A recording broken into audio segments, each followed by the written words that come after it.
Toronto is known as a safe and welcoming place. A home away from home for people all over the world.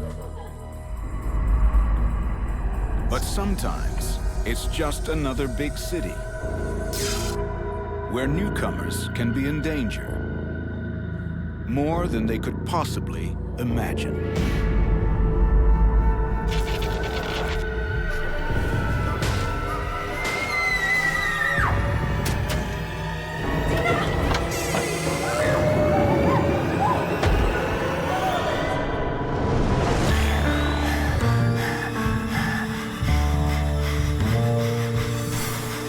In true crime, investigation and conviction may take years. But every detective knows that the crucial clue is always there, somewhere in the first 72 hours.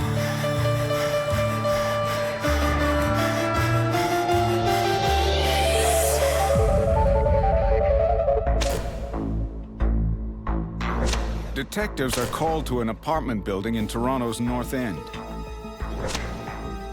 The information that I had was that there were two sisters who had been brutally stabbed. There was blood everywhere in the apartment. There were pieces of broken furniture there as well.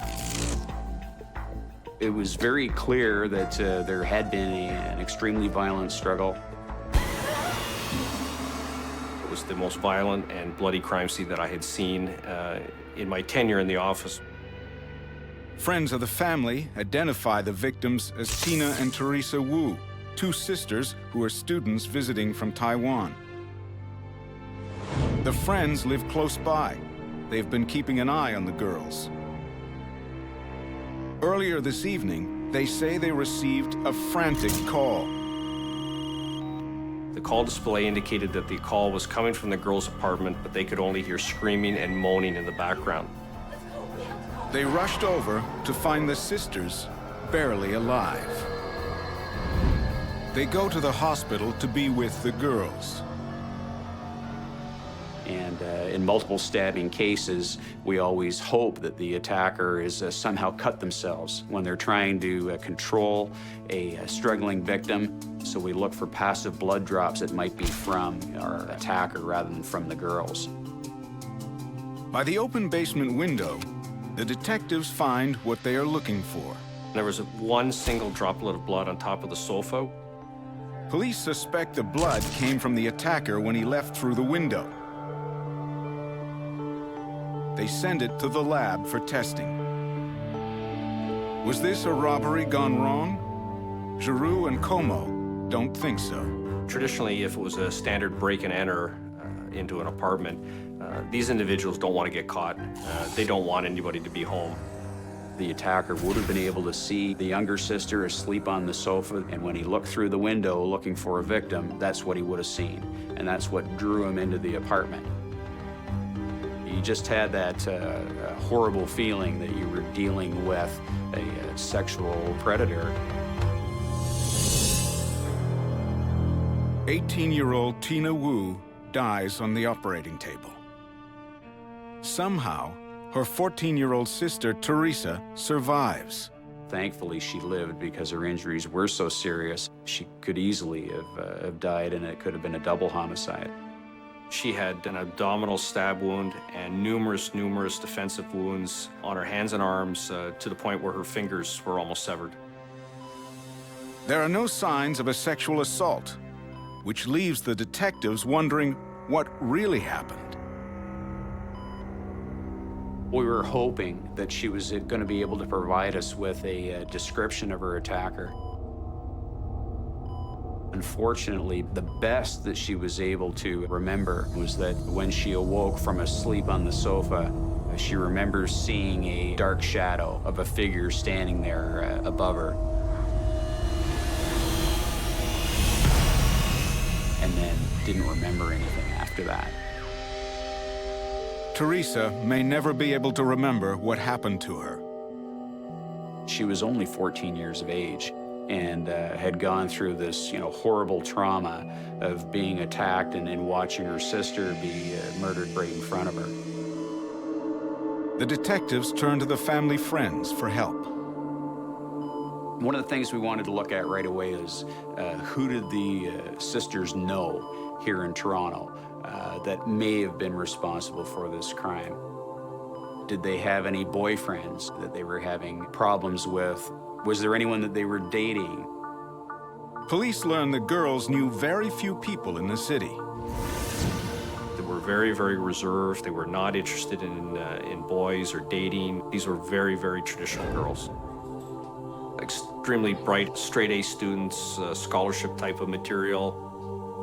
The older sister, Tina, came from a very prestigious university in Taiwan called the Taiwan National University, which is like Harvard. She had a brilliant future ahead of her.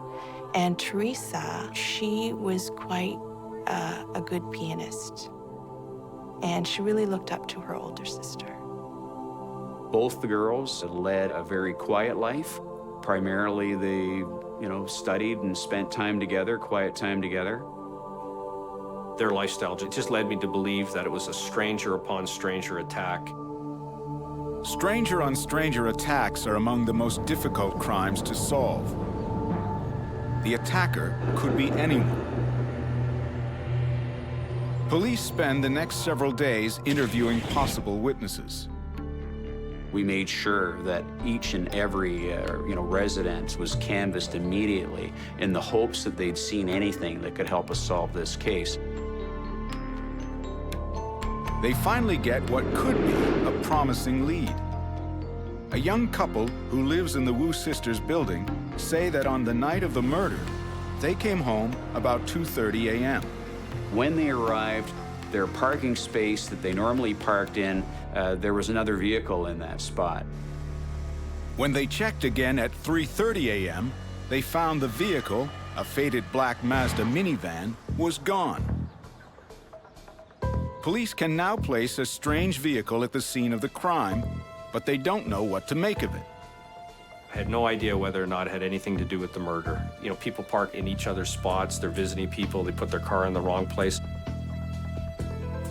72 hours into the investigation, police have the report of a Mazda, a drop of blood, and no suspects. But then, the lab completes its analysis of the blood found by the apartment window. And it was determined to be male blood. Which meant it must have come from Tina Wu's killer. The biologist runs the DNA profile through the lab's databank. No name comes up. But the profile does match other DNA evidence gathered at the scene of a sexual assault that occurred months before. That case remains unsolved. The detectives now realize their original suspicion was correct. They are looking for a sexual predator who has taken the next step. Knowing that you have a serial offender out there who has escalated to the level of murder, it adds that extra urgency to the investigation to get it solved as quickly as possible and catch this guy before he can do the same thing to another woman again.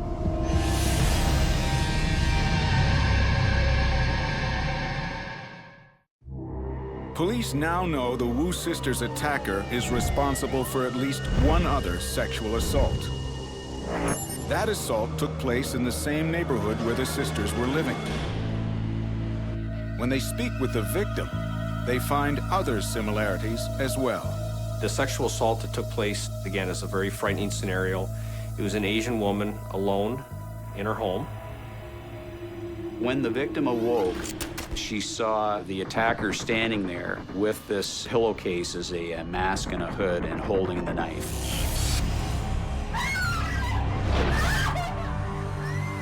And he demands from her that he wants sex.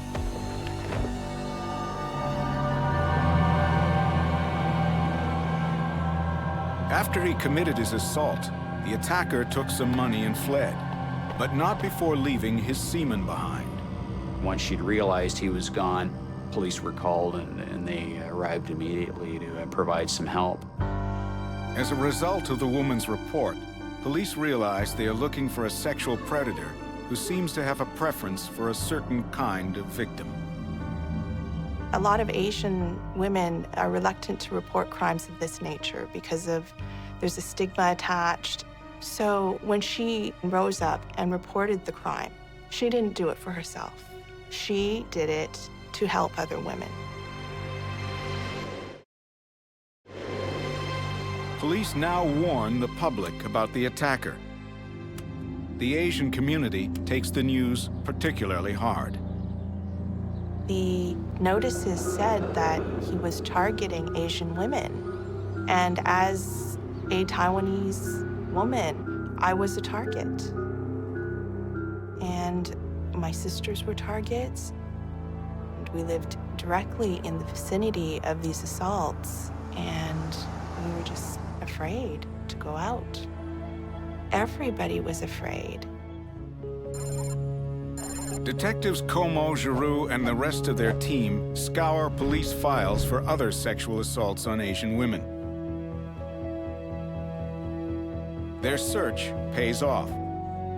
They find a third case that matches the predator's pattern. 6 months ago, an Asian woman living in the Wu sisters' neighborhood was also attacked by a masked man with a knife.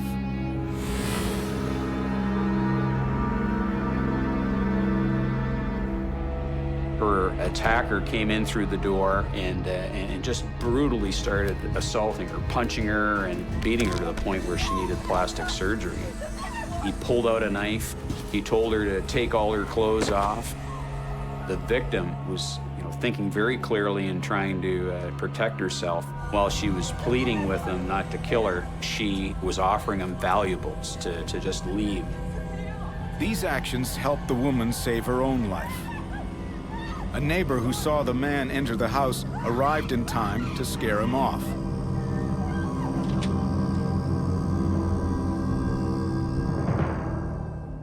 Detective Como believes it's the same man who attacked Tina and Theresa Wu.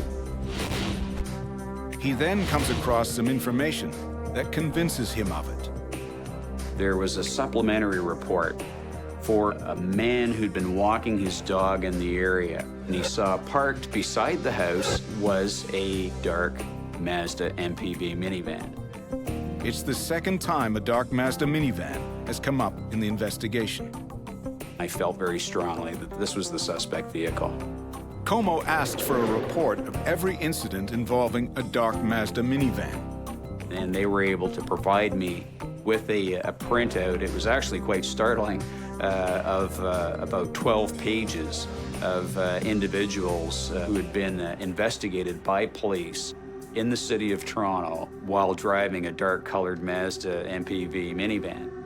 Como knows the interviews will take time. But with a serial predator at large, time is one thing he and Giroux don't have. They decide to step up their surveillance of the neighborhood surrounding the crime scenes. 5 weeks after Tina Wu's murder, something catches the surveillance team's eye. They look over and they see an older model black Mazda MPV minivan. It's a long shot, but the detectives radio ahead to have a uniformed officer pull the vehicle over.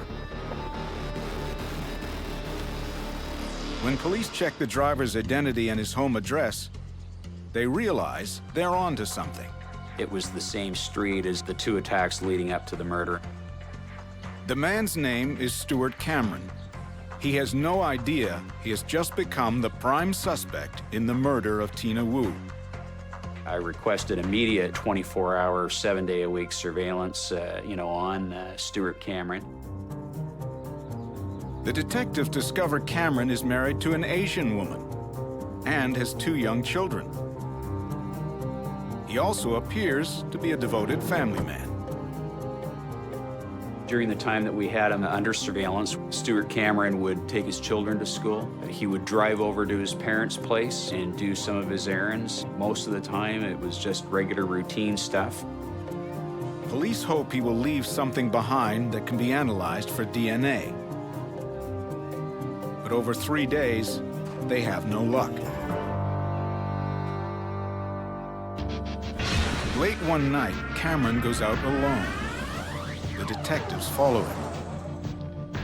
They see him emerge from a nightclub with a woman by his side. She may not be Asian, but there's still cause for concern. Has he just met this woman? Is it somebody he's going to attack? Obviously, we have to do everything possible to protect her. The last thing police want is another victim. Police believe they are closing in on Tina Wu's killer. But they need his DNA to prove their case. Now they follow him as he takes a woman to an isolated location. They went and parked in behind a factory. It was, clear that they were going to have sex in his van. I was extremely worried that he might reoffend, and I asked the surveillance officers, I say, you've got to be close enough that if you hear any kind of attack going on at all, that, we can intervene immediately to save this woman. Police listen in, but there's no sign the woman is in danger. Our surveillance officer saw Cameron get out of the van and then drop something on the ground. It was a tissue that he had used to wipe himself off after having sex with this woman. It could be the break police have been waiting for. Como sends the sample to the lab for DNA testing. We were all on pins and needles waiting for that phone call to tell us whether it was going to be a match. Como gets his answer. It was one of the best telephone calls I've ever received in my life. It just felt so satisfying to know that we had him. The first thing Como does is call Gary Giroux. I can remember that call to this day. He just called me and he goes, "It's him." And I said, I could still remember the hair on the back of my neck standing on end. 40 days after Tina Wu's murder, police arrest Stuart Cameron. I remember he had a very smug kind of look on his face, and I thought it doesn't fit with a person who's being arrested for murder. But he was certainly a strange individual, to say the least. When I heard the name Stuart Cameron, I was completely shocked. I had gone to school with a Stuart Cameron. My sisters were in the same class as him. He was very popular, very well liked. He was a gentle, quiet guy. I wanted to try to understand what would make him do this, and I couldn't find anything. You would never know what lurked inside. You would just never know.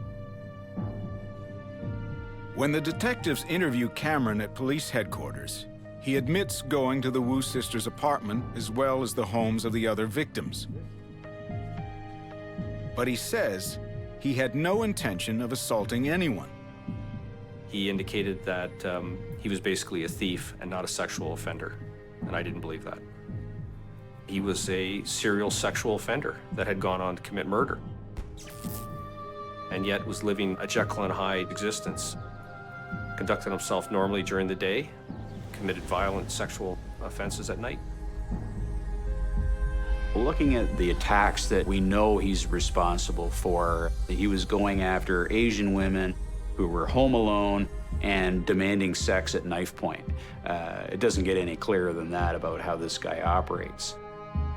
Police now believe they know what happened to the Wu sisters. He had identified these girls. He had seen them in the community. He knew that they were living alone. He knew where they lived. Cameron was fully prepared when he went to their apartment that night. He had a sexual assault kit, he had a weapon, and he had a mask with him. And he went there specifically to that apartment for a sexual purpose, and that was the sole purpose. The youngest of the two girls was asleep on the couch, and he could see her through the open curtains. He's able to fit through this narrow opening, and then he confronts the sleeping victim. But Cameron's plan to rape Theresa Wu did not go as planned. He was prevented from doing a sexual assault in this case because the older sister had heard him. She came out immediately. She drew the attention away from her younger sister onto herself.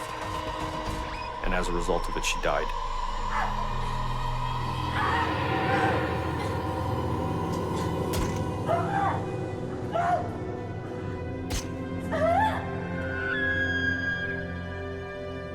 Cameron left both girls for dead.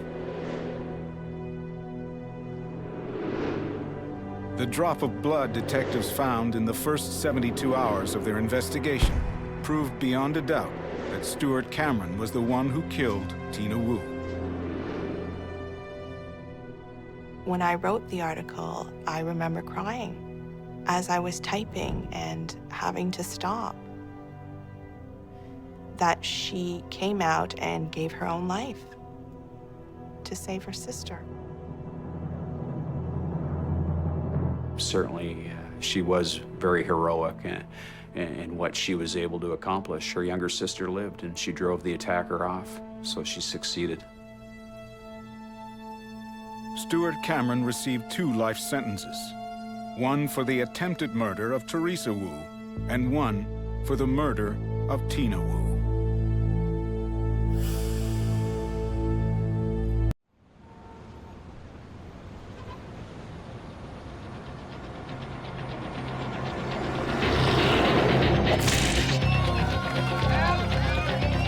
Some people choose to live on the margins of society.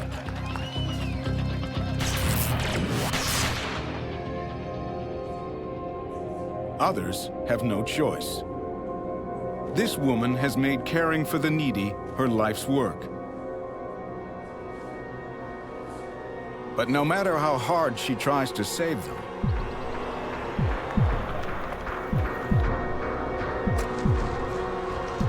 she cannot save herself.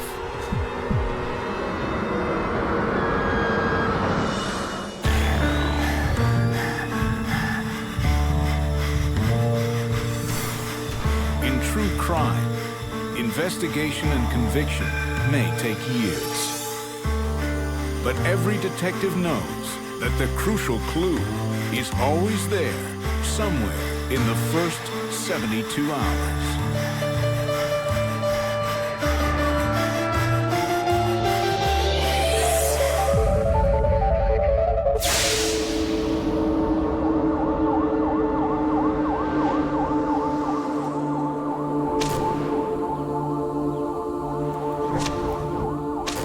In a quiet park on the outskirts of Brampton, Ontario, detectives John Nielsen and Frank Roselli arrive at the scene of a suspicious death.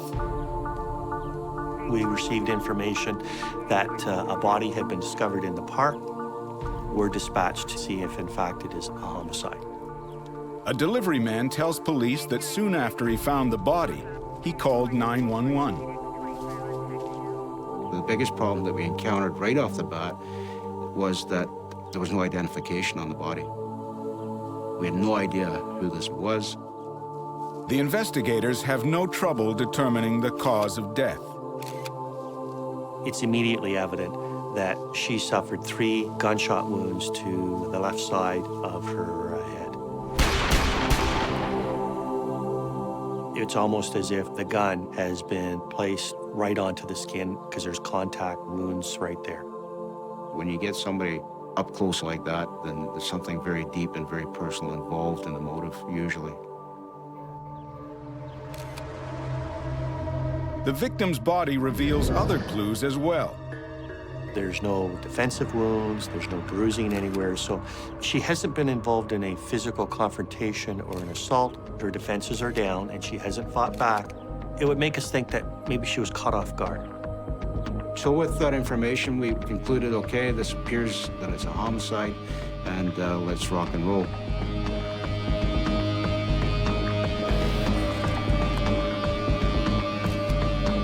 A forensic officer determines the victim has been dragged here and dumped. When we did an expanded search from the location of the body, there was one part of the fence that clearly looked like someone had leaned on it and bent it down. Police decide a vehicle was also involved. They find a notebook that gives them a lead towards the identity of the victim, an address of a local group home for the underprivileged.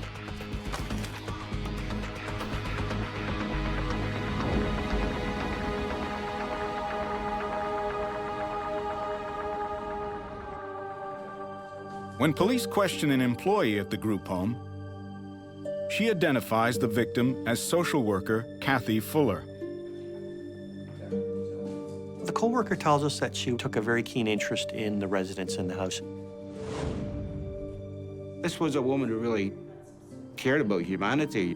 She spent her work time caring for people, but she also cared for people in her own time. She did things like volunteer at the food bank and several other social service agencies.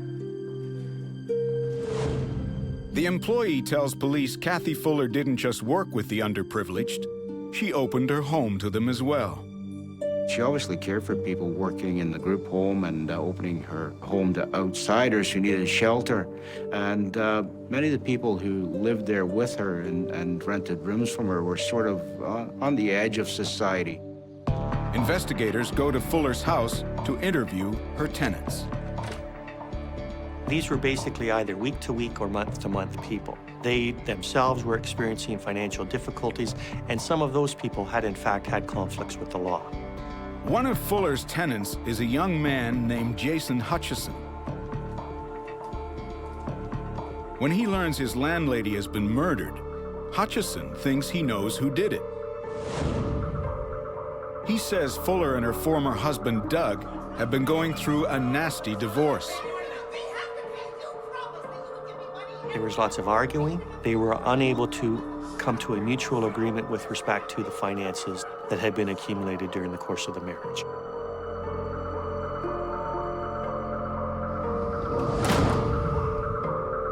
The police want to talk to Doug Fuller right away.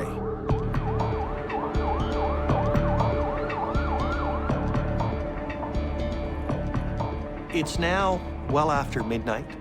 So you're talking 16 hours after we have discovered the body. We wake him up to break the news to him.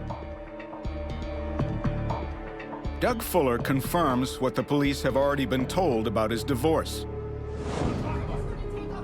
The victim in this instance was looking for more than the ex-husband felt he was able to provide.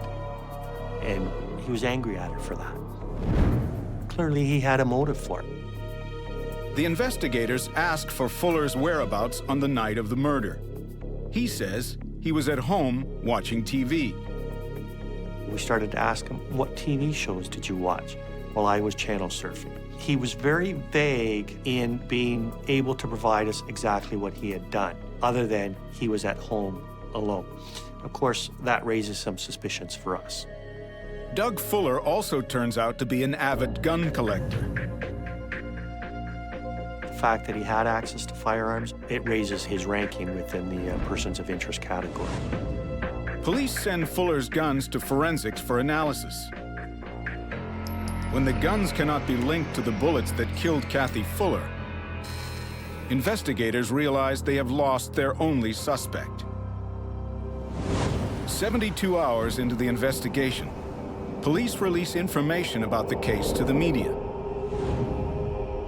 A woman comes forward with a story they hope will lead them to the killer.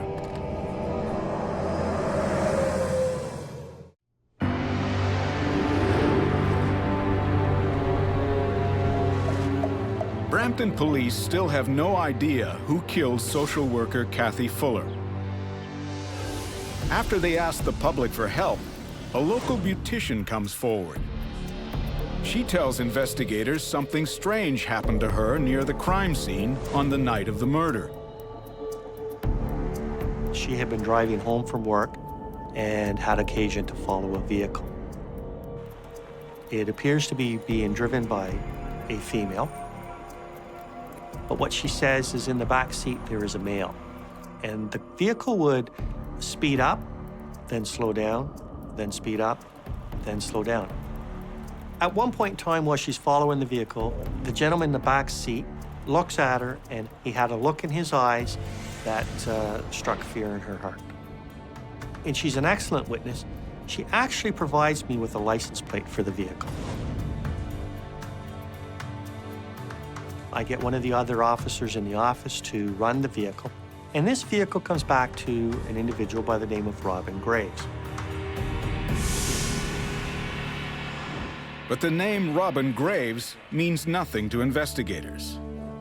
It was a case of, okay, this is interesting information. It may be of some value. We will keep it in mind, but it goes on the back burner while we continue forward, and there may be a connection at some point down the line.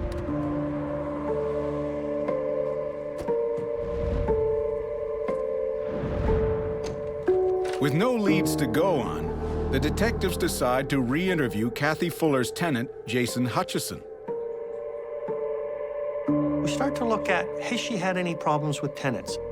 Experience tells us that sometimes when you're renting out things on a week-to-week or month-to-month basis, these people sometimes are not always the easiest to get along with. Hutchison says Fuller had a pair of particularly difficult tenants, Wayne Jones and Lourdes de Guzman. Their marriage was in trouble. The tenant tells us that earlier in the summer, Wayne Jones left de Guzman to start a relationship with another female. Hutchison says once Jones moved out, de Guzman stopped paying the rent. Fuller evicted her. Now, that upsets her a lot. Lourdes de Guzman was prone to having a huge temper and was not afraid to go toe-to-toe with other individuals or speak her mind. Police wonder if de Guzman was angry enough to commit murder. Lourdes de Guzman has no criminal record, but her adulterous husband, Wayne Jones, does. One recent occurrence gets the investigators' attention. An officer asked Jones why he was loitering outside a women's shelter. The officer indicated that Mr. Jones was at a female shelter in Mississauga, and that he was there waiting for his friend, Robin Graves. Robin Graves owns the car seen near the crime scene on the night of the murder. Could Wayne Jones have been the man in the back seat?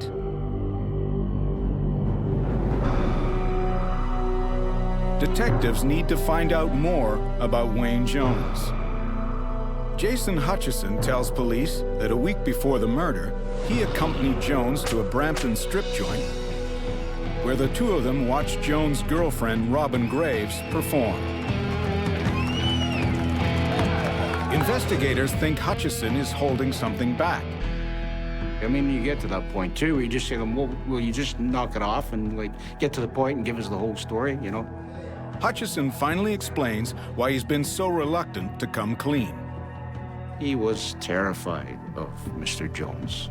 Mr. Jones had described himself as a career criminal, basically. Jones had told him in the past that he, in fact, had killed 12 people, and he was not afraid to kill a couple more. Hutchison says Jones' girlfriend is just as scary.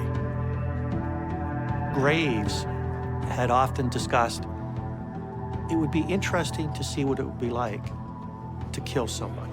That if she killed somebody, perhaps it would be quite a thrill. During the course of the times that he had met with them, he had seen the butt of a handgun down Jones's waistband.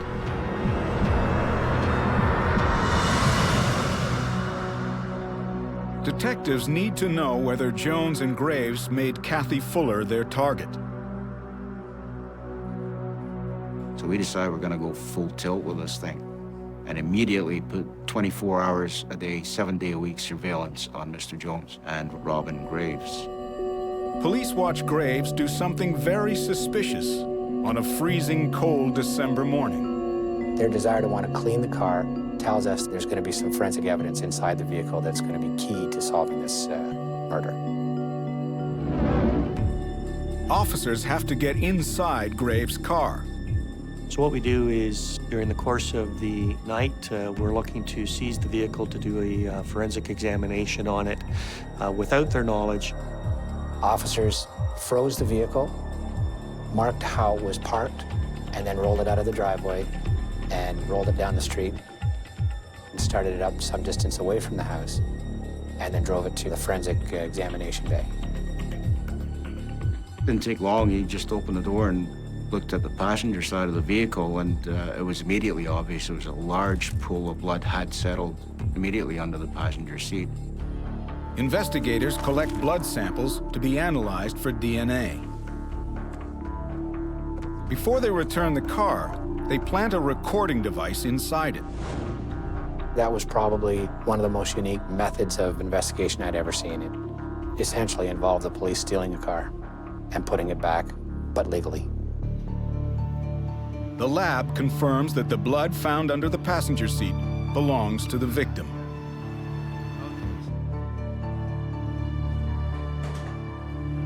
Police now know where the murder took place, but there are plenty of things they don't know. We also are looking to find out what the individual roles for these people are during the course of the murder. Undercover officers follow Graves and Jones the next day. The suspects don't discuss the murder, but the surveillance pays off. They drive out on a rural road north of Brampton. They throw something out of the car, and they drive off. And members of the surveillance team stop in the area, and they identify a bag that they have thrown out. Inside the bag, police find a .22 caliber pistol and some ammunition. When the gun is sent down to the Center of Forensic Sciences, inside the barrel of the gun, we find the victim's blood. Investigators have the murder weapon and 2 suspects. All they need to do now is figure out who pulled the trigger and why.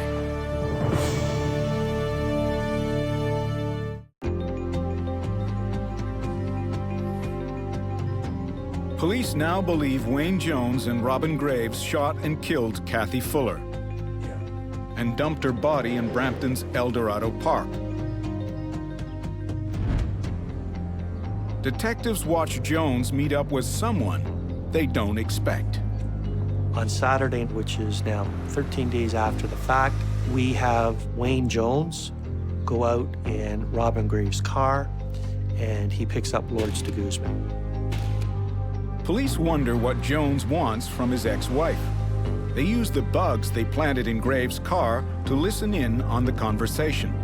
He's extremely nervous about the ongoing police investigation. And he's gone to her for some consolation. And then a bit of an argument started up between Wayne Jones and Lourdes de Guzman. She was going on about she didn't want to get in trouble for the things that he may have done. Jones decides it's time he told his wife what he's done. And he went on to tell her, put the gun to her head, and I went boom. And then I went boom again. And I said, you messed with my wife, and I went boom again. So boom, boom, boom, 3 shots.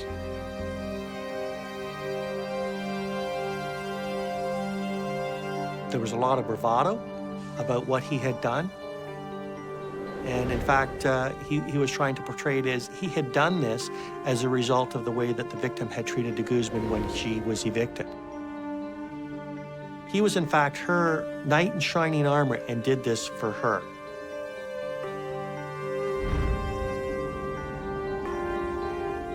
She was shocked. It was clear that this was the first time that he had ever confessed to her exactly what had happened.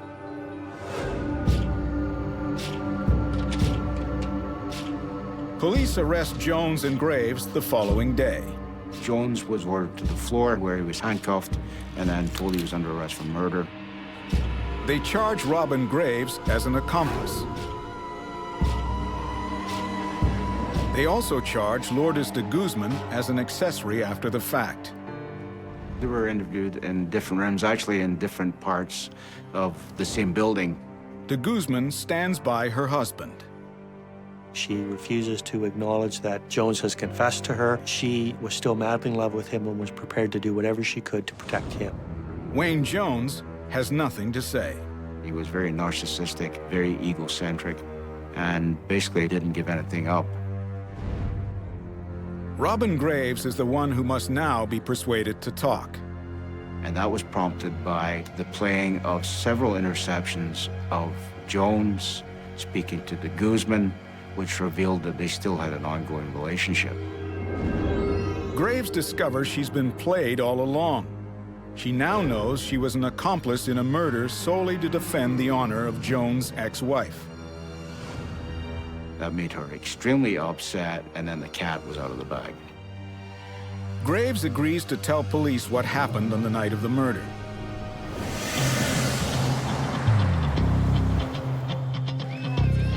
She says that when Jones came by the strip joint to pick her up, he told her he had an exciting evening planned.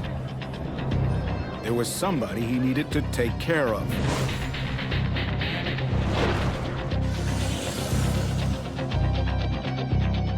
He told her to call Kathy Fuller about renting a room.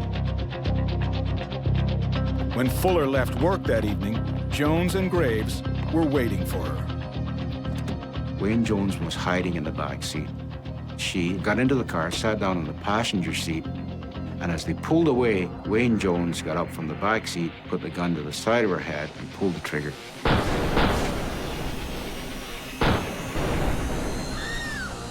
Graves indicates that she was freaking out to some degree at that point, but she was being directed by Jones on where to go. Graves says Jones told her to go to El Dorado Park. Now that ties in with what we're told by the woman who had left work when she sees this person with the eerie-looking face look at her from the back window of the car. Within minutes of the murder, the beautician had Graves' license plate number. Within 72 hours, the police had it as well.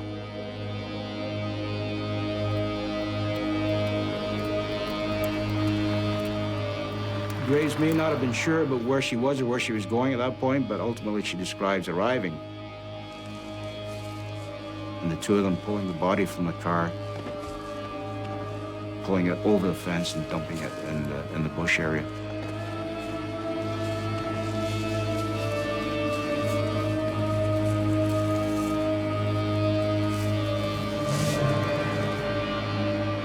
Jones concealed the body and stole Fuller's identification. Then he and Graves fled the scene.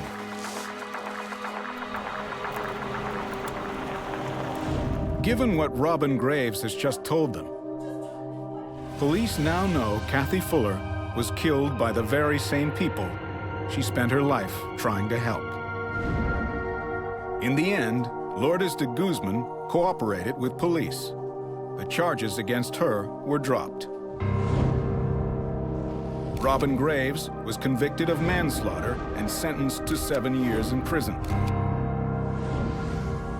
Wayne Jones got life in prison for murder in the first degree.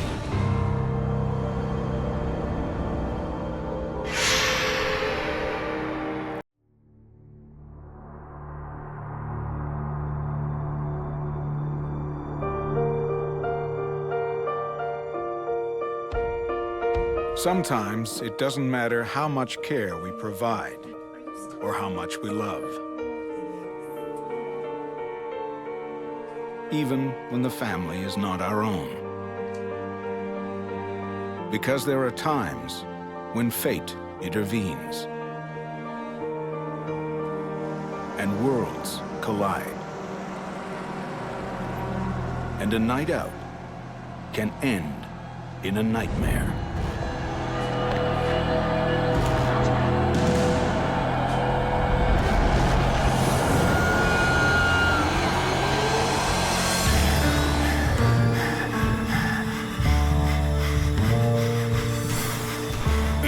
Crime, investigation and conviction may take years. But every detective knows that the crucial clue is always there, somewhere in the first 72 hours.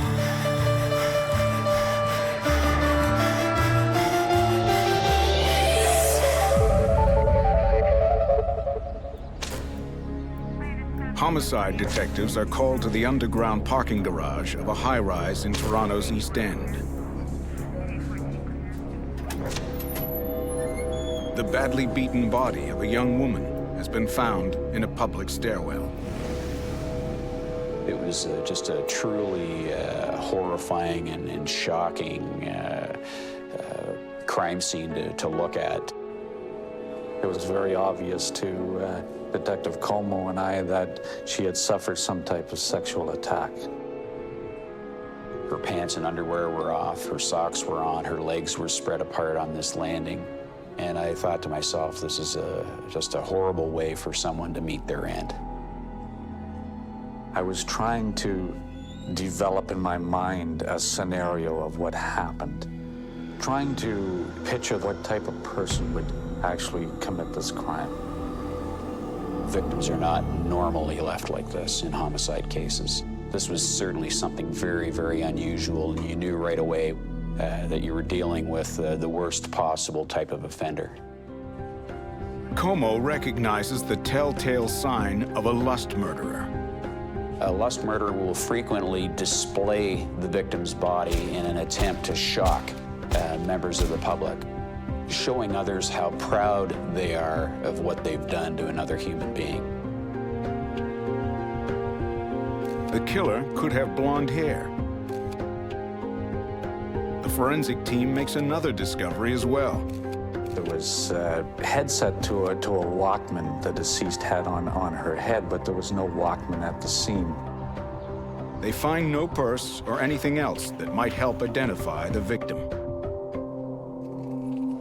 At the scene that morning, there's a man who is asking about his girlfriend. His girlfriend was supposed to come last night to visit him, and she never showed up. The man lives in the high-rise. He's worried all the police activity has something to do with his girlfriend's disappearance. Her name is Benita DeSagan. He says she's the kind of person who always calls if she's going to be late. The detectives give him the news. Benita's boyfriend tells them where Benita lives, but he's too upset to answer any more questions. Como and McCullough need to know more about Benita. They follow up on the address her boyfriend has given them. Benita DeSagan was a 37-year-old Filipino nanny who had come here to Toronto to work for a couple who had children. When Benita's employer hears what has happened, she is overcome. She tells police Benita never gave the family any problems.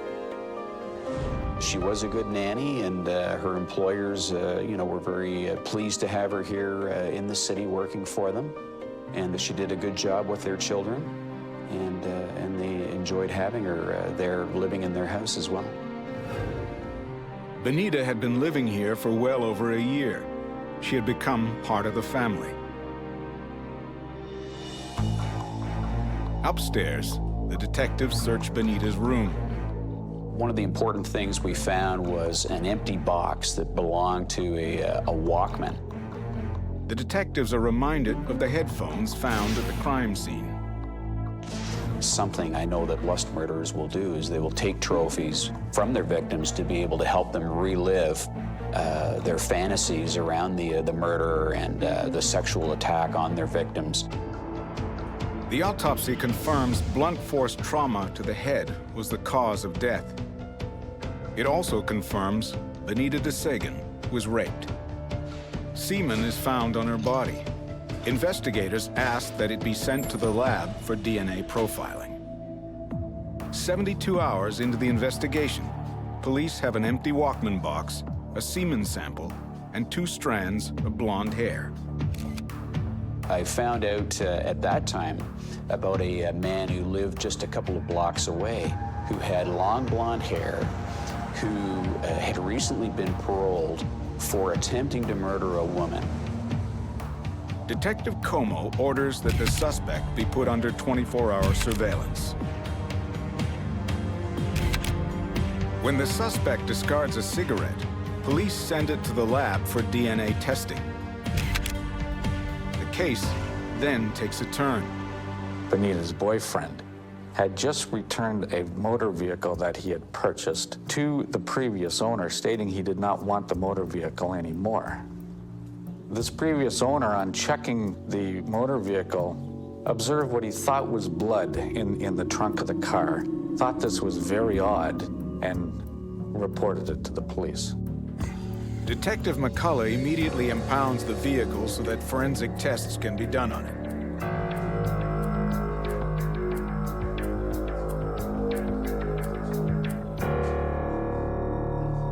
McCullough and Como return to the high-rise to have a word with their latest suspect. You know, I asked him to provide a consent sample of his DNA for this case. Benita's boyfriend can't believe police suspect him of murder, but he agrees to give them the sample. Police receive the test results the following week.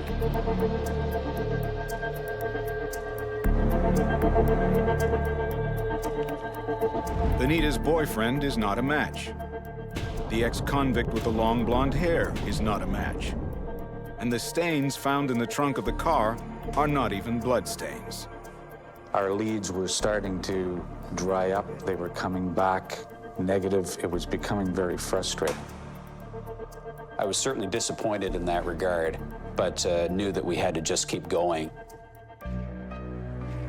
1 week into the investigation, all police know is there's a killer at large who likes to keep trophies of his crimes.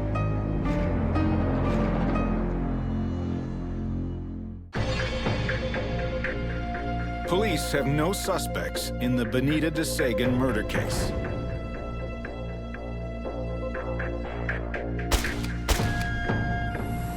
But when a transit worker finds Benita's purse at the Pape subway station, his discovery gives police a new lead.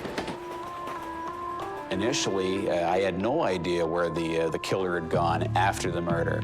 But now I had a geographic location that was several miles away from the actual crime scene. The investigation begins to pick up steam. It was 2 weeks into the investigation, and we got a phone call from Benita's employers. Benita's final phone bill has just arrived. It shows her calling card is still being used. There was up to 44 telephone calls made after she was dead. These telephone calls could have been made by our killer.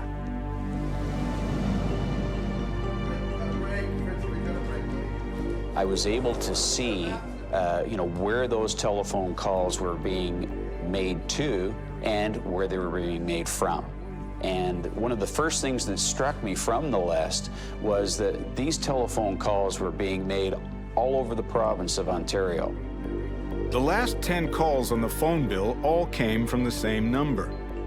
When police connect that number to a Markham, Ontario address, they come up with their strongest lead to date. There was a young male in his 20s who lived at that address, who'd been convicted of sexual assault before. This person had sexually assaulted his Asian ex-girlfriend by dragging her into a stairwell at knife point and then forcing himself on her. The assailant's name is Roman Jans. Police follow him for the next 3 days. When he finally discards an empty bottle, an undercover officer collects it. Police hope the DNA sample they get from the bottle will prove Roman Jans is the killer.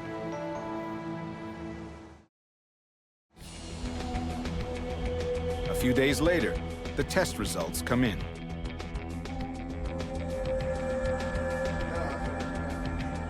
I received a telephone call from the biology examiner to tell me that this sample did not match, and I couldn't believe it.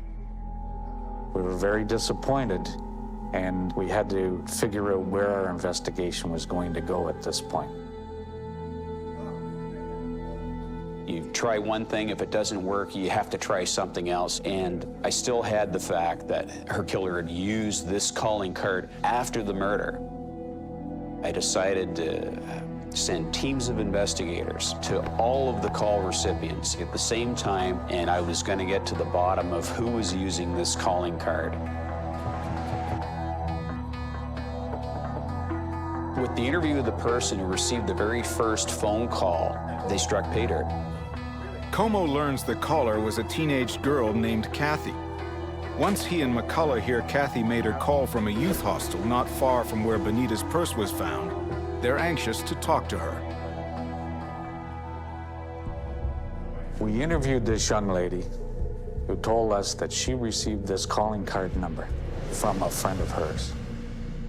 She was laughing because she said that her friend had fallen asleep at the table, and so all of the young people staying at the hostel had then taken that calling card number themselves, and they were all using it to phone all over the province.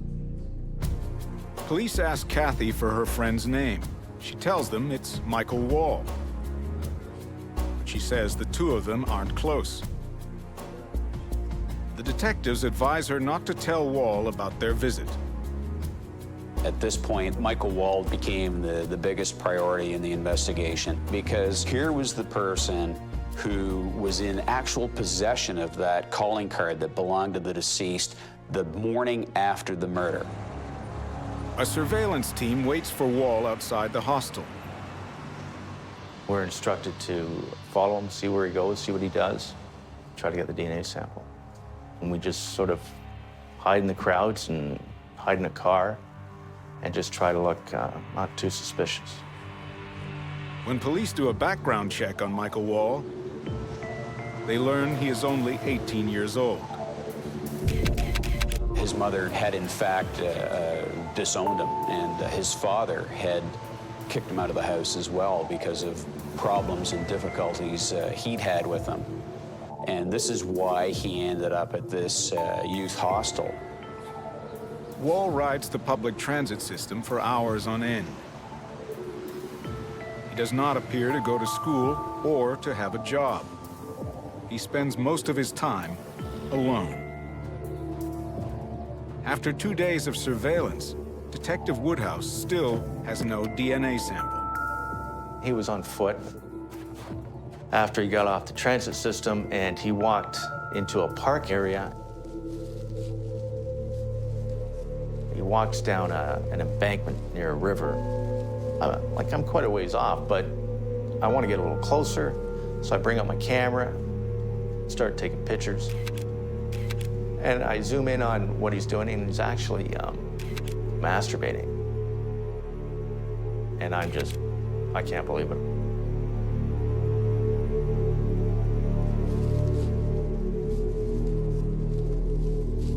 Once Wall leaves the area, Woodhouse moves in. I locate a condom with a discharge inside, and I called Al Como, and I said, Al, you're not going to believe this. I got you a sample. And he goes, oh, that's good. I said, yeah, Al, but it's a semen sample. And he said, pardon? Woodhouse discovers something else as well. From where Wall was standing, he could see the high-rise where Bonita DeSagan was raped and murdered. I just couldn't believe it when I heard it. This is one of the characteristics of a lust murderer, that they'll return to the scene of the crime to be able to relive their fantasies of what they've done to the victim. I believed in my mind that finally I was going to be onto the right guy. Wall's behavior in the park has given detectives cause for alarm. We decided to put a double team onto him and continue around the clock. Lust murderers often become serial killers. I was extremely worried that he was gearing up to do another attack.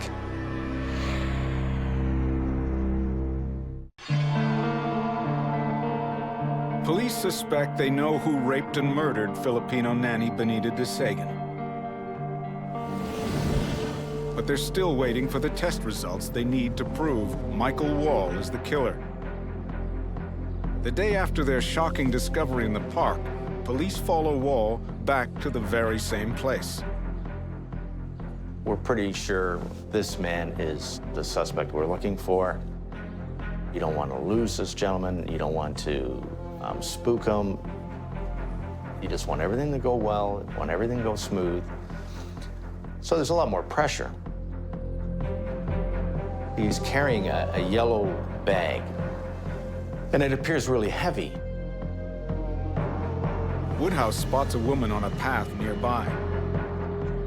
I alerted the crew to tighten it up. If he starts following this woman, we want to make sure nothing happens. Wall begins to follow the woman. He's getting closer and closer. I don't care about surveillance at this time. We're going to have to stop this man. Woodhouse gives the order to take Wall down. But his order comes too late. All I could see is his arm coming up. And he just struck this woman. My mind is, oh my God, he's just killed somebody else. As soon as he sees the police, Wall flees the scene. I'm very upset with myself, thinking I didn't contain it properly. I'm concerned with the woman, but this man is not going to get away.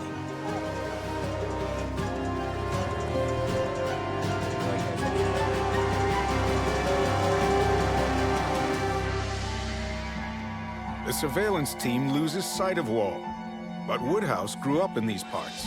He directs his men to a clearing by Warden Avenue. And as it turned out, he did run into the area. I thought he would come out.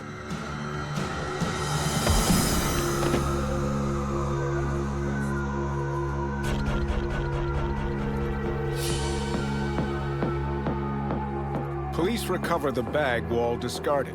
It's full of bricks. The woman is taken to hospital, and in time, she recovers.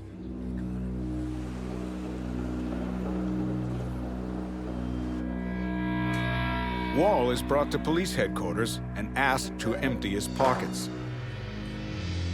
One item draws McCullough's attention. Mr. Wall actually had a missing calling card in his possession.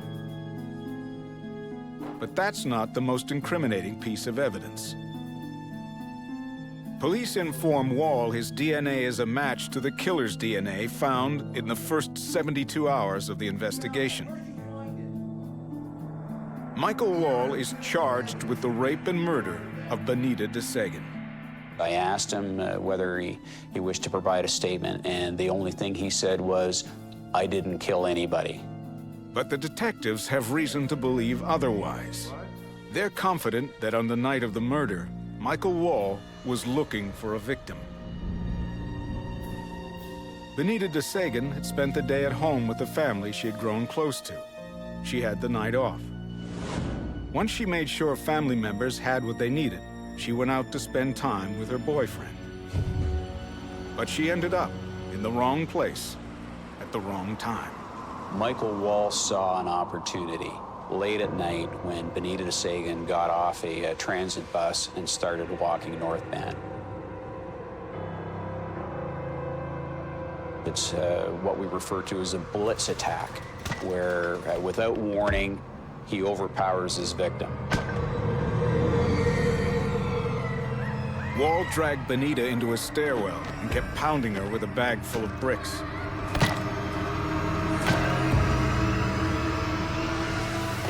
He dragged her down several landings where he undressed her. And while she was dying from these massive head wounds, he sexually assaulted her. When police search Wall's room at the hostel, they come back with Benita's Walkman and a chilling revelation. His roommate was able to tell us on the night of the murder, when Michael Wall returned to the hostel, he said to the roommate with a big grin and a smile on his face, "I got it. I got it tonight."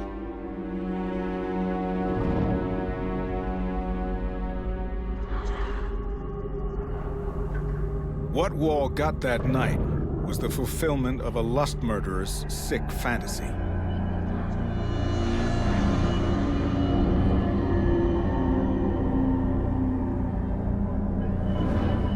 but it came at a terrible price.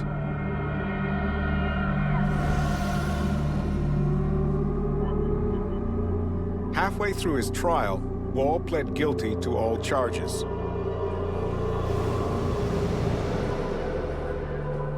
He was sentenced to life imprisonment with no chance of parole for 25 years.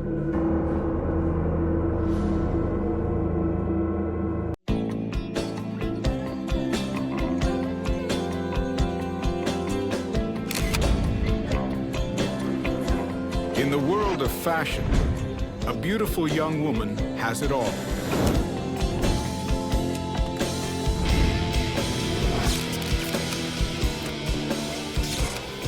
She's loved and admired by everyone she meets.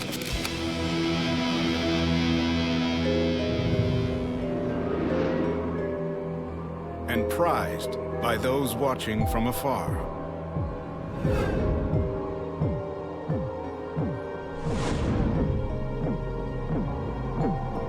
The end result is nothing beautiful at all.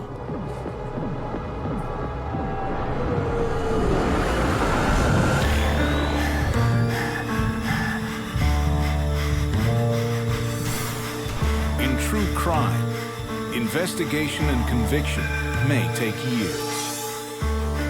But every detective knows that the crucial clue is always there, somewhere in the first 72 hours.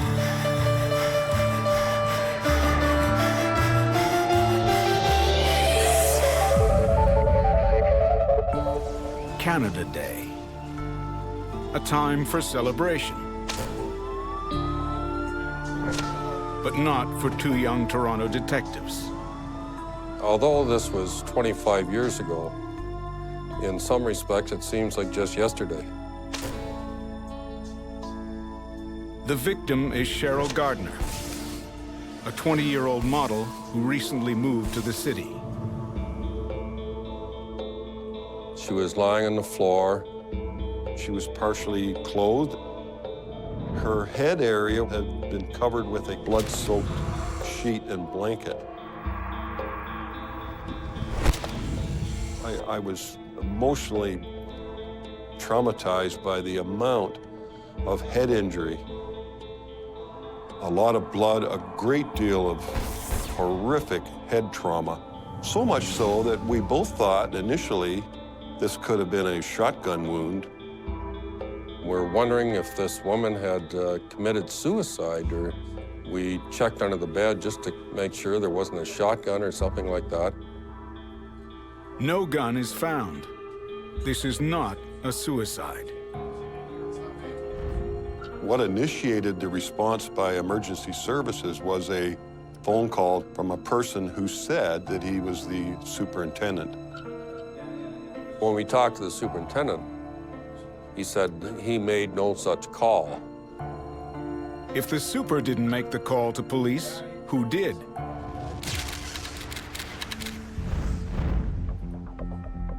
While forensic investigators searched the apartment, Detective Boothby orders a canvass of the building's adjacent floors. I felt very strongly that somewhere somebody had seen something.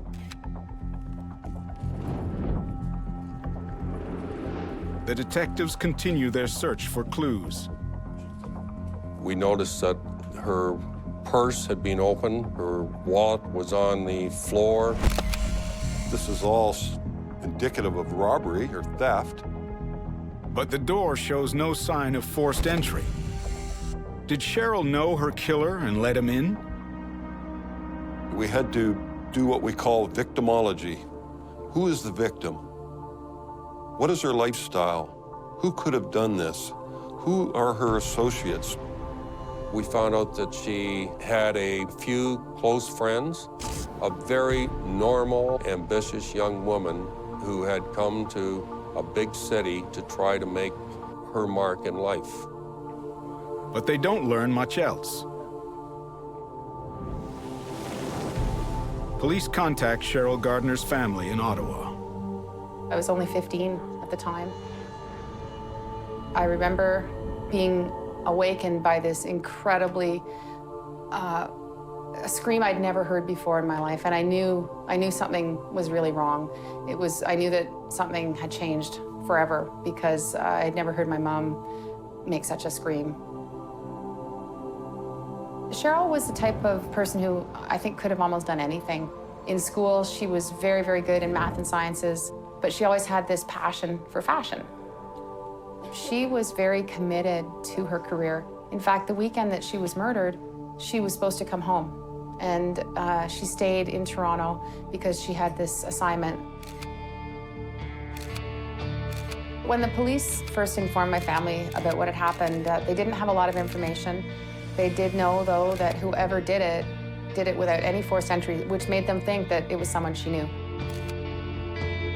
We knew that she had a boyfriend and that there was some disharmony between the two of them. The detectives interview Cheryl's boyfriend at length. Both in terms of being at another place at that time, and also his character, his nature. It just didn't make any sense to us. This young man was very much traumatized about what had happened to his girlfriend. We were absolutely convinced that he had nothing to do with it. Detectives go back to the one concrete piece of evidence they have, the taped call to police reporting the crime. They suspect it's the voice of the killer. The call was made by a person who was very matter-of-fact, unexcitable, monotone. The exact words were, "Radio room, please. I'm the superintendent at 33 Isabella Street. There's a dead body in apartment 1611. I'm gonna hang up now. I'm gonna be sick." Because he said, "I'm gonna be sick," G-O-N-N-A. We didn't feel he was particularly well-educated.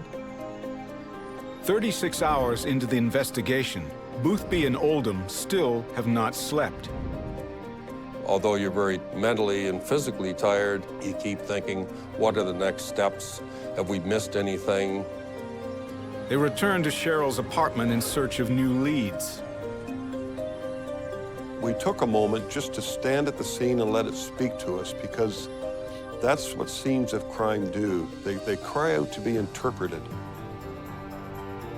The Bell telephone jack had been removed from the wall, and the telephone had been disconnected from the jack.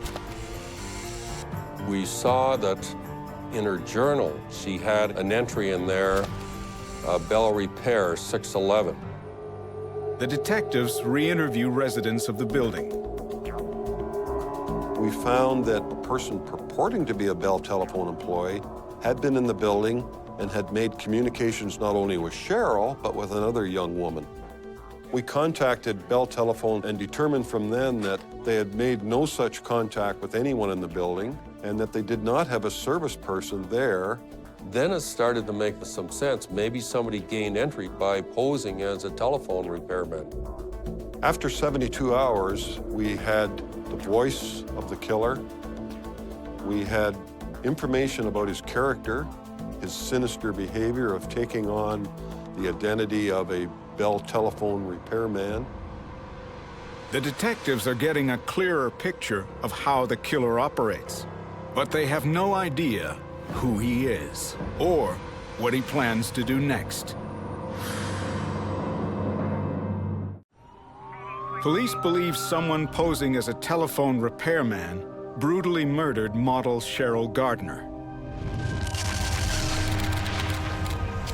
We had to have a closed casket. And I still remember looking at the casket and thinking, this is all a mistake. There's no way she's in there. Please, somebody wake me out of this bad dream. We still didn't know what had happened. The police were working really hard. The autopsy report comes in. There are no signs of sexual assault, but the murder weapon is identified. The pathologist determined without doubt that the instrument was a hammer. The difficult features were the overkill. Why so much trauma? What type of person is this guy? Why did he commit defense the way he did? The detectives speculate on one possible explanation. We discussed this and thought that we were probably dealing with a psychopath. If true, it would explain why the killer phoned in his own crime. Psychopaths crave attention. The detectives believe their man has probably been in trouble with police before. Forensic psychologists tell us over and over again that criminals do not start out by killing. They start out by lying, cheating, stealing, breaking into houses, setting fires. Police decide to play his call for every officer on the force. We thought we'll play that over and over again on the radio system. A fellow officer, Detective Boyd, tells Boothby he recognizes the voice on the tape. He just can't put a name to it. Oldham and Boothby try a new approach. They revisit Cheryl's apartment, this time with her best friend Tanya. The best thing to do, we found, was to bring someone to the scene, traumatic as it is to them emotionally, and tell us what has been changed. Although the murder was horrific, the scene was relatively organized. Psychopaths often keep a scene quite organized. She walked around the room. All of a sudden, she said words to the effect that, "Oh my God," she says, "the tape recorder is gone. The tape machine's gone." Predators often take tokens, they take trophies, because they have very, very active fantasy lives. And the token and the trophy will let them relive the fantasy of the killing.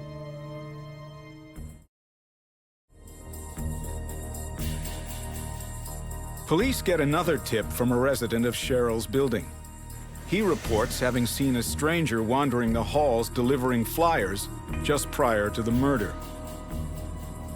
The witness related that he thought he had recognized him from the animal shelter.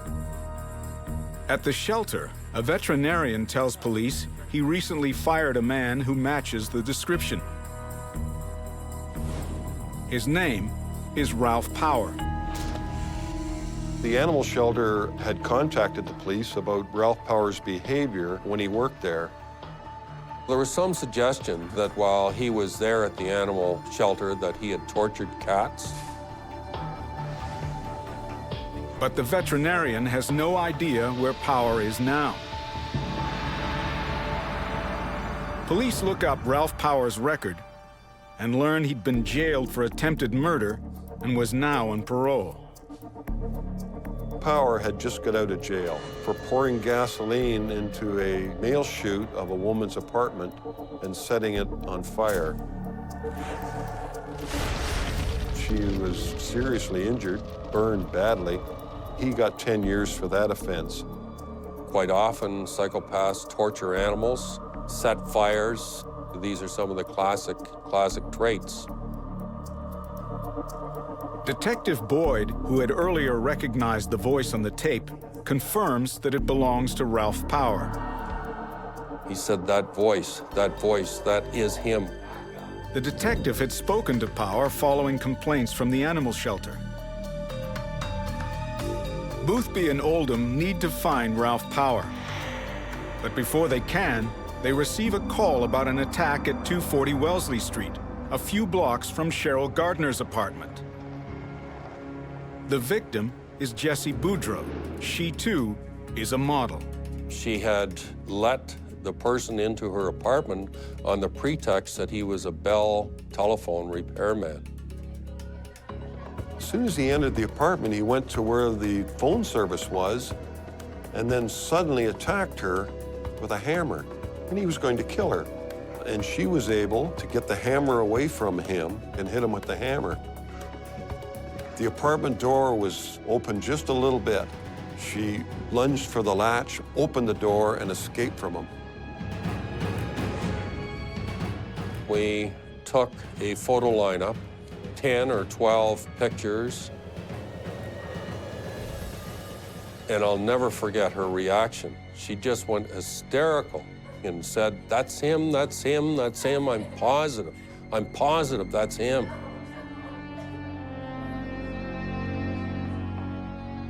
We're dealing with a suspect that attacked 2 women within the period of a week. We still haven't arrested him. There's a perception that he will strike again. We got to get this guy quick, or the city's going to go into shutdown. But where could he be?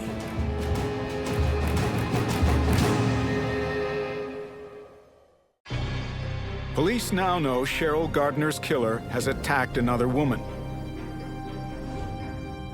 Their suspect is Ralph Power. He's out on parole, having served time for attempted murder. The detectives are shocked when they learn Ralph Power's address. We found out from records at the parole office that he was living at 240 Wellesley. The same building where the second attack has just occurred. When we went to arrest Ralph Power and execute the warrant to search, we couldn't get any reply at his apartment. Both of us had worked in drug squads and found a much safer way to get into an apartment rather than kick a door in. Just simply make a phone call and say, hey, the cops are coming, you better get out. The ploy works. Now, initially, he was extremely defiant. He was going to sue us. We had the wrong person. He objected to being arrested. But Cheryl Gardner's tape recorder was in his apartment, along with other paraphernalia that was very similar to the disguise he was using as the Bell telephone repairman. When I found out that he was arrested, there was a huge sense of relief, but there was also so many questions. Who is this person, and why did you do this to my sister? He said to us, using his words, no bullshit. What do you guys got? We told him that he had been identified, that Cheryl's tape recorder was found in his apartment. He thought for a little while, and then he said, get me a coffee. I'll tell you all about it. This guy still wants to grandstand. He's still looking for gratification for what he's done. Let's put a tape recorder out and let him go. He's going to tell us quite a story. And he did. And he gave a 45-minute full confession in amazing detail, just amazing detail. He told us about spending literally hours and hours looking with his telescope and looking for what he called his potential candidates. Power was looking for beautiful young women he wanted to sexually assault. He was going to target what he said would be 10 women in downtown Toronto. Once he had Cheryl in his sights, he found out as much about her as possible. He was very clever at fooling people. He is not the type of person, if you met him on an elevator, that you would expect would be a killer. He talks about 2 other men in there, and she sneezed quite loudly and said, I hope I'm not allergic to one of you. When she got off, Power said to one of the other guys, she can be allergic with me anytime. He went to the floor above her apartment. Power races to the staircase, then down to the floor below. And he would put advertisement flyers indoors, so when he went to the floor to determine where his potential victim had gone, he could determine the one missing is in all probability where his intended victim was living. Look through the mail chute to determine whether or not it would be risky or not risky to attack her at that time. He called Bell Information, got Cheryl Gardner's name, her phone number, and that's when he called her and said it was Bell Repair. Power booked an appointment to work on Cheryl's line. He made himself a fake ID badge. He printed up a fake work order and presented it to her when he arrived for his appointment. And then his plan was to, as he said, not to kill anybody, but to stun them with his hammer, just sort of hit them on the head and stun them while he did his sexual thing. But things didn't go as Power had planned. After striking Cheryl in the head, she began having a seizure. He said to us, I didn't want to see her suffering like that. That wasn't fair. Then he added, she might recover and be able to recognize me. And so he said he then struck her again and made sure that she was dead.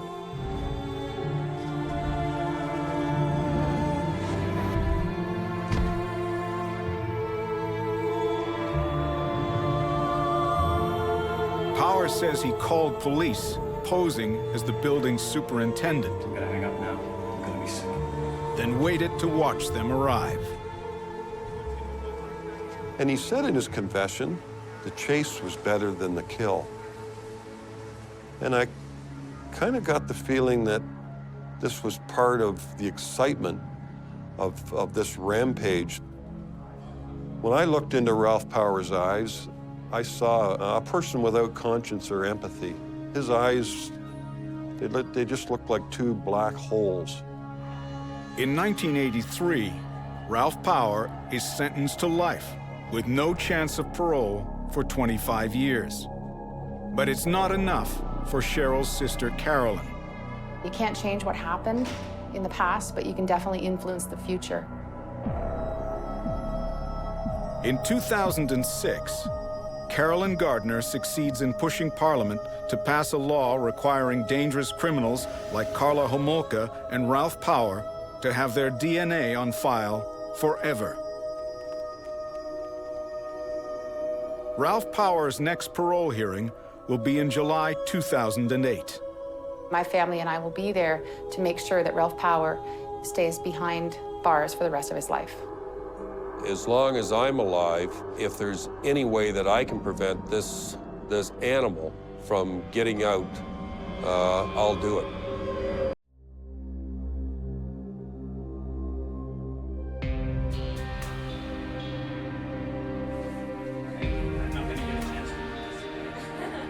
The time comes when a father must say goodbye.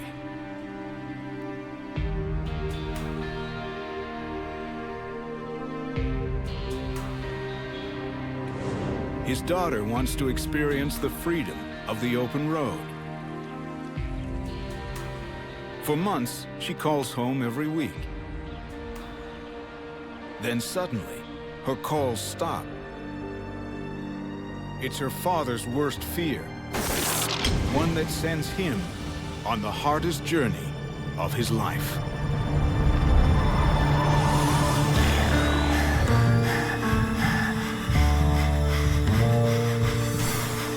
In true crime, investigation and conviction may take years. But every detective knows that the crucial clue is always there, somewhere in the first 72 hours.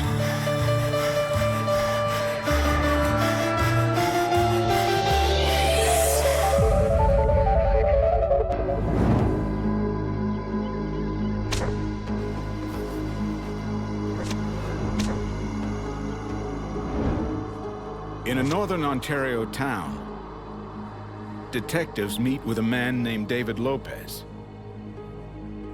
He has come all the way from Oregon to search for his 21-year-old daughter, Melody, and her boyfriend, Shawn Barrett. David Lopez has reason to believe the two of them were staying at a cabin near Sault Ste. Marie just before they disappeared. In his heart of hearts, he was 100% certain that something bad had happened. David was very determined. He struck me as the type of individual that would not let something go. David says Melody left home several months ago to backpack across North America.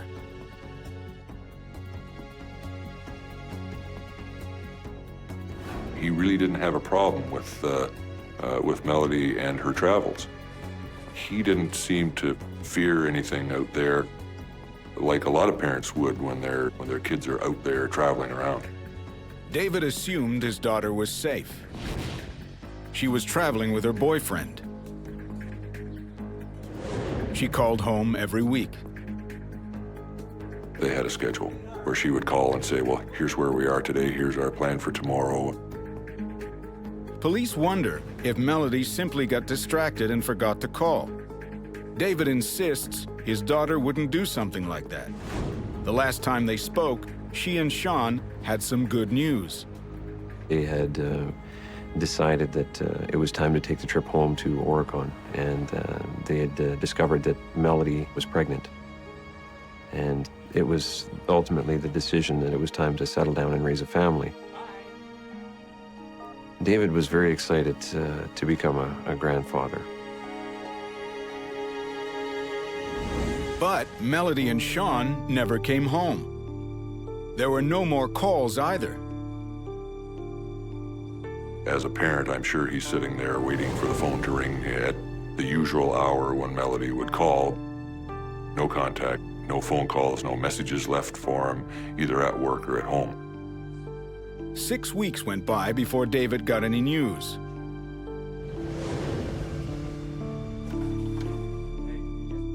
A young man named Chris came by the house looking for Melody and Shawn. He had been traveling with them and was surprised to hear they hadn't come home. David wanted to know where Chris last saw Melody and Shawn. Chris advised David that they were picked up on the highway north of Toronto by an individual named Robert Armstrong. He offered them a ride to Sault Ste. Marie, so they figured that it would be best to take the ride through to Sault Ste. Marie, where they would have a better opportunity to pick the train heading westbound.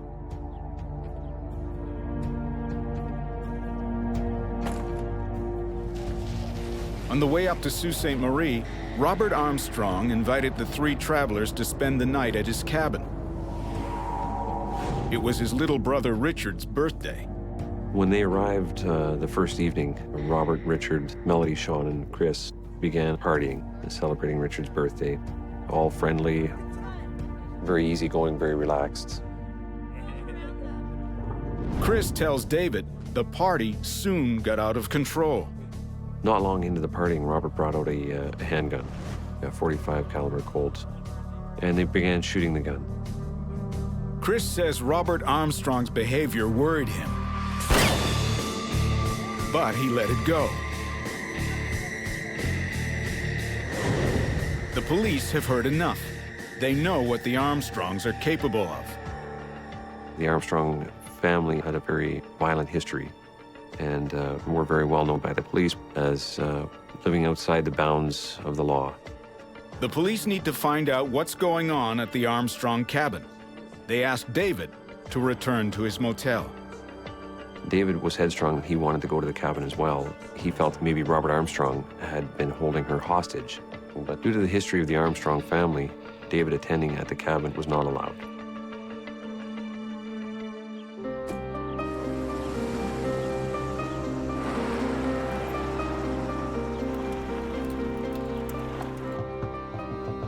When police arrive at the cabin, they find Richard Armstrong home alone.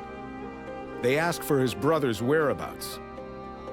Richard says Robert left weeks ago to work in southern Ontario. Police then ask about Melody and her traveling companions.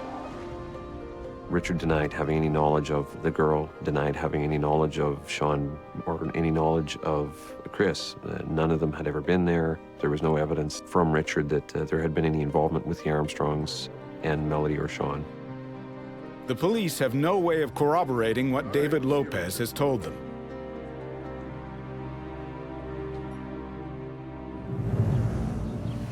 They go to David's motel to deliver the news. David was advised that there was no information and no evidence to support the fact that they had been there or that they were there now. All the police can do is promise to call David if they hear any news about his daughter. David was very upset with that, feeling as though he had been let down by the police community. David Lopez refuses to give up his search. He's convinced the Armstrongs are involved in Melody's disappearance. It was completely consuming his life. Everything that he was doing on a day-to-day basis was based on the search for his daughter. David goes to a nearby U.S. border crossing. He posts Melody's picture there in the hopes someone will remember seeing her. The customs officer doesn't recognize Melody, but he is able to identify Shawn. David Lopez now has information that may help the police locate his daughter.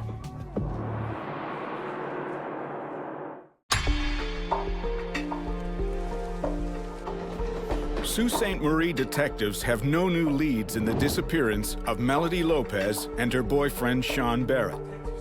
But when Melody's father David returns to the station, he's eager to tell them what he has just learned. When David attended at the border with the missing persons poster, he was telling his story to anyone that would listen. As fate would have it, the customs officer had dealt with the Armstrongs, Shawn Barrett, and Chris.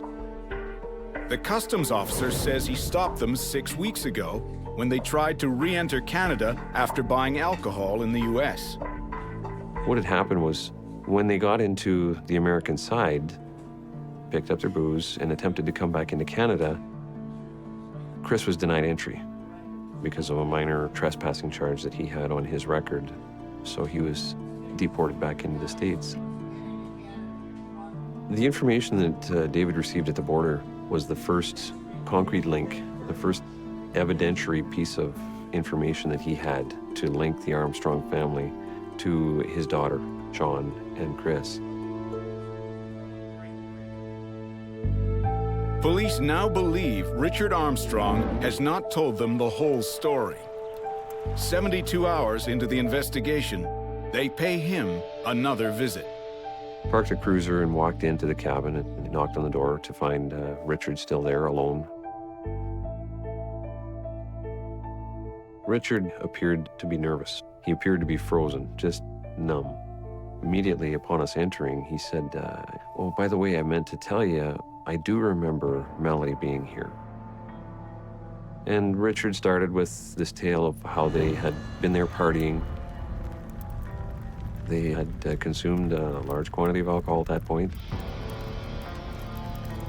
Richard detailed how his brother had done some slimy things. Robert had made some sexual advances toward Melody, and that being pregnant, Shawn took offense to that. During the course of that altercation, the handgun came out. Richard tells police Melody stopped the fight before it got out of control. She said it was time for them to go. Richard advised that Robert had given them a ride out to the highway and sent them on their way. They were on their way westbound as so their initial plans. Richard's demeanor led me to believe that there was more to the story than what he was telling us. I asked him point blank, "What would you say if I said that I think you killed them?" His chin started to quiver, and his lower lip, I could see his lip kind of swelling, and his eyes started welling up, and the next thing you know, he started yelling, okay, my brother killed them. He killed them and burnt their bodies in a fire."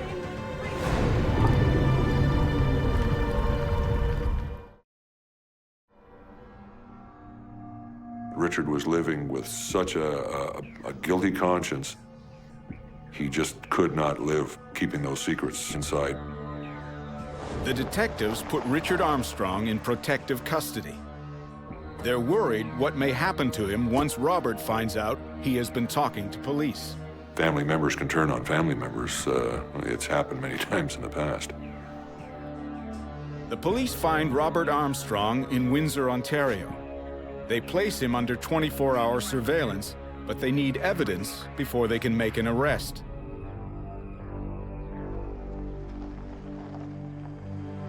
The detectives then update David Lopez on the investigation. We met with David Lopez and advised him that the case had been escalated from a missing person case to a homicide. But no bodies have been found. David refuses to believe the young couple is dead. I think David Lopez always had the strong hope that Melody and Shawn were alive. I think He may have been thinking, as a lot of parents do, the kids are out somewhere. He never lost hope. The following day, police secure the Armstrong property. They focus their attention on the fire pit in front of the cabin. My first task was to ascertain whether or not there were cremated human remains. The fire pit was quite full, so as a result of that, I knew that we would have to go through this scene inch by inch. On the 5th day of their search, forensic officers find what they're looking for: 2 small human bones. This raises the level of the investigation to a new height, because now we're talking about the death of an individual that has been verified. But to make a case for murder, police must now prove the bones belong to Melody or Shawn. All materials were brought back to my laboratory. You, of course, do want to get DNA samples, but DNA samples from forensic cremations is very dicey indeed. When you actually burn bone, you are drying it out. You are leaching things out of it, and they are combusting. And of course, DNA contained within those cells are being consumed by the fire. The results lead nowhere. There was no recoverable, analyzable DNA of any sort in the samples. The investigation has reached a dead end. If police cannot prove Melody and Shawn were murdered, their killer may go free.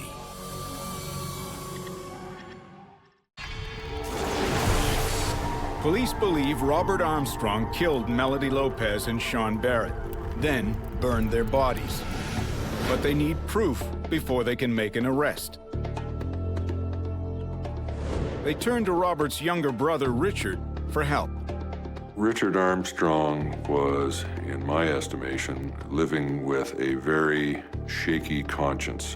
He was very uneasy, living with images in his mind of what he saw. We asked him if he would accompany us back to the residence in order to show us through the scene where various pieces of evidence may be located.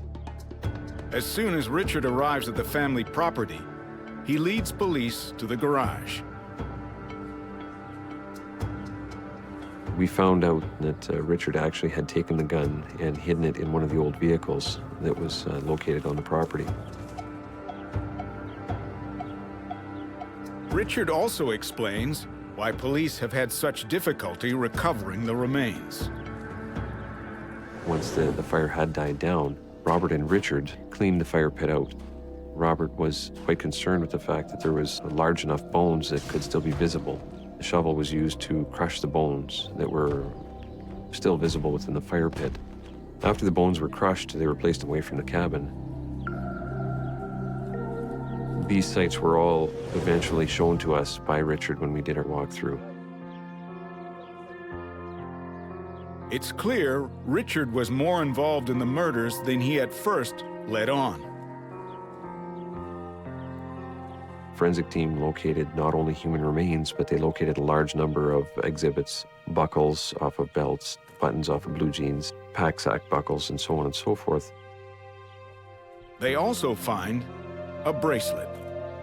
This was the largest piece of jewelry or metal item that we actually found throughout the entire scene. This was very significant. As far as a personal item that had potential of being linked to a victim.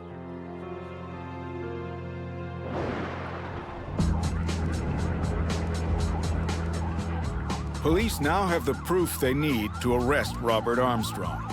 A high-risk takedown was conducted. The officers had their weapons drawn. When an arrest of that fashion takes place, it's an overwhelming show of force on the part of the officers that are present.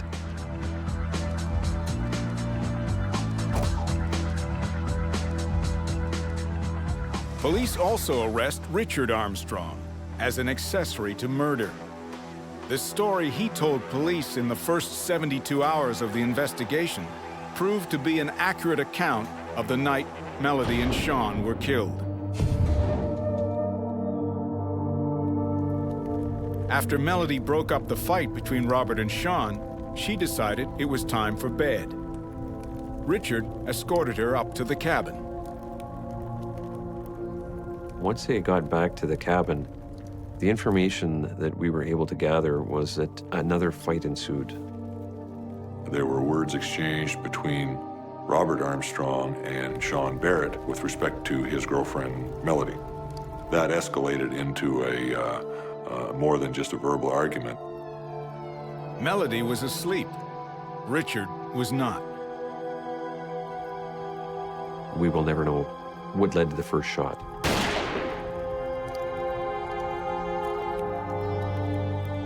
After Shawn was killed, Robert took Shawn's body and placed it on the bonfire that was going.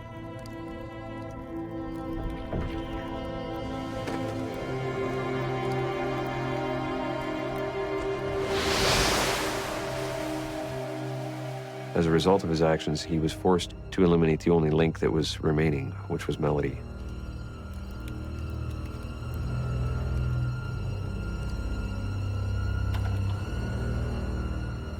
Robert woke Melody up and told her Shawn wanted to speak to her. She came outside. It was now completely dark. Robert directed Melody towards the campfire. When she looked down, she saw Shawn's body burning in the flames. Robert drew his revolver. Melody begged for her life and the life of her unborn child. Robert effectively executed Melody and shot her in the head. After shooting her, he placed her body on the fire. Robert then made his younger brother an accessory to murder. The Armstrongs not only cremated the bodies, they destroyed any evidence that Melody, Shawn, or Chris had ever been there.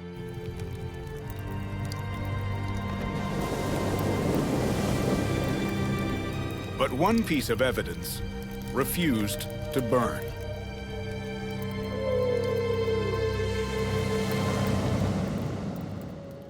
When the detectives present the bracelet to David Lopez, he knows it can only mean one thing.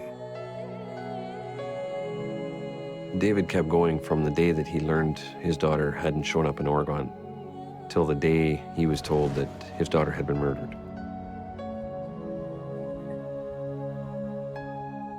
It had an inscription embossed right into the bracelet, and we discovered that the inscription was in relation to the god of travel, the protector of travelers.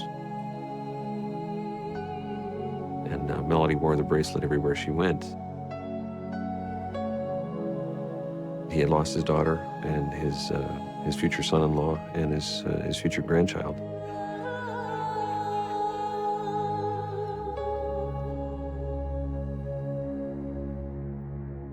Robert Armstrong was convicted of first-degree murder and sentenced to life in prison.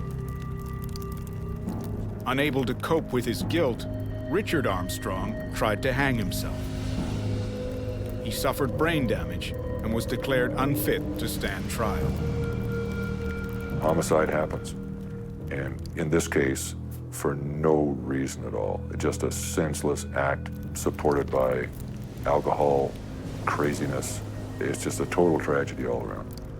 As a father, it's made me want to hold on to my kids a lot tighter. Sure makes me realize how fragile life is, and you got to hold on to what you have every day.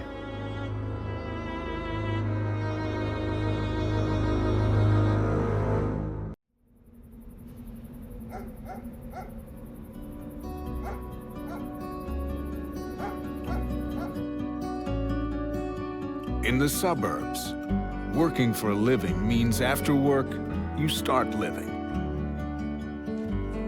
It's family time.